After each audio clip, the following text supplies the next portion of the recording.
తెలంగాణ విలీన వజ్రోత్సవ వేడుకలు రాహుల్ గాంధీ చేపట్టిన భారత్ జోడో యాత్రకు సంఘీభావంగా హసన్పర్తి మండల కేంద్రంలోని ఎర్రగట్టుగుట్ట వెంకటేశ్వర స్వామి టెంపుల్లో వర్ధన్నపేట నియోజకవర్గ కోఆర్డినేటర్ నమిండ్ల శ్రీనివాస్ పూజలు నిర్వహించారు. అక్కడి నుండి హసన్పర్తి అంబేద్కర్ సెంటర్ వరకు పాదయాత్ర నిర్వహించారు. కార్యక్రమంలో డీసీసీ అధ్యక్షుడు నాయని రాజేందర్ రెడ్డి ముఖ్య అతిథిగా పాల్గొన్నారు. పాదయాత్ర అనంతరం అంబేద్కర్ విగ్రహానికి పూలమాల వేసి తెలంగాణ విలీన వేడుకల్లో భాగంగా జాతీయ జెండా ఆవిష్కరించారు. కార్యక్రమంలో మండల కాంగ్రెస్ ప్రెసిడెంట్ పోరెడ్డి మహేందర్ రెడ్డి, బ్లాక్ కాంగ్రెస్ అధ్యక్షుడు తంగళ్లపల్లి తిరుపతి, ముఖ్య నాయకులు, కార్యకర్తలు తదితరులు పాల్గొన్నారు.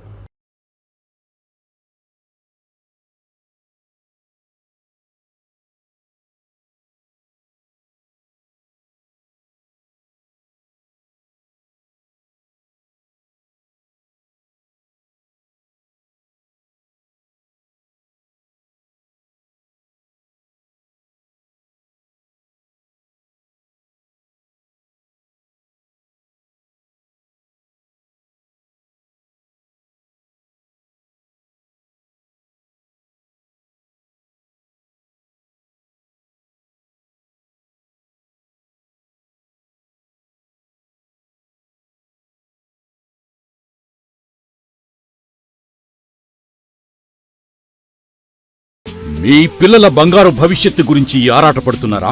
ఎక్కడ ఏ వెంచర్లో పెట్టుబడి పెడితే అధిక రాబడి వస్తుందో అని ఆలోచిస్తున్నారా? You search for the perfect plots and here find your dream plot with us. Suraksha infra projects వారు అందించిన 100 ఎకరాల DTCP approved venture Suraksha highway city at Narketpally. Suraksha highway city దినదినాభివృద్ధి చెందుతున్న హైదరాబాద్ విజయవాడ నేషనల్ హైవే కు ఆనుకుని కటంగూర్ మున్సిపాలిటీ పరిధిలో ప్రతి సామాన్యునికి అందుబాటు ధరను కల్పిస్తూ అన్ని మౌలిక వసతులతో అత్యాధునిక ప్రమాణాలతో మీకందిస్తున్నారు. మన సురక్ష హైవే సిటీ వెంచర్ కు అత్యంత దగ్గరలో Jindal steels, close to Kamineni medical college, very near by proposal to dry port, Mahatma Gandhi university, Cheruvugattu temple, MSME industrial park వంటి మరెన్నో లొకేషన్ హైలైట్స్ కలవు. సురక్ష హైవే సిటీలో అధిక రాబడి కాదు, అత్యధిక రాబడి గల ప్లాట్స్ ను మీ బడ్జెట్ లో అందించబడును. చాలా మంది సామాన్యులు అభివృద్ధి చెందారు. అభివృద్ధి చెందిన వారందరూ సురక్ష ఇన్ఫ్రా ప్రాజెక్ట్స్ లో ప్లాట్స్ కొన్నవారి. మరి మీరు మరిన్ని పూర్తి వివరాలకు వెంటనే సంప్రదించండి.